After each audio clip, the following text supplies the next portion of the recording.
plutôt de Camerounais, on va dire, de Sénégalais. Il y a un conditionnement, ouais. Il y a un conditionnement, mon cher frère, qui a été fait pour tenter d'affaiblir la réflexion critique des masses congolaises. Et ça date du système colonial.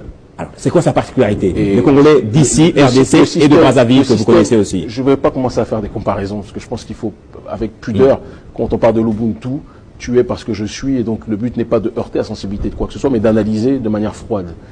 Le système colonial a tout fait pour qu'un peuple puissant comme le peuple congolais se comporte comme un peuple qui agit au ralenti. Un peuple qui est automatisé par un programme éducatif qui vise quelque part à le parasiter et le paralyser.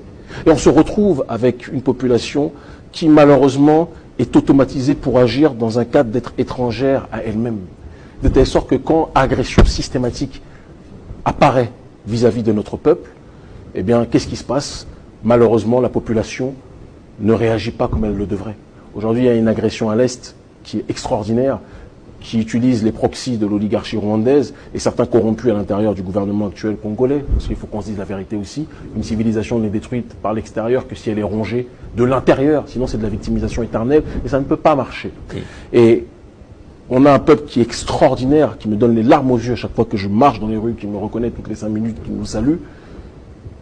Mais c'est un peuple qui a été placé dans un cadre d'être limité dans ses mouvements, d'être paralysé dans son action.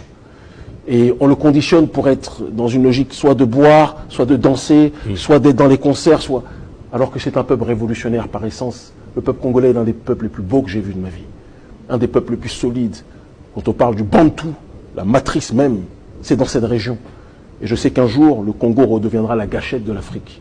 Et va redonner la dignité au continent africain. Et moi, mon rôle, ce n'est pas comme un Che Guevara qui, lorsqu'il est venu au Congo, est reparti en déprime en disant qu'il ne peut pas mener de révolution ici.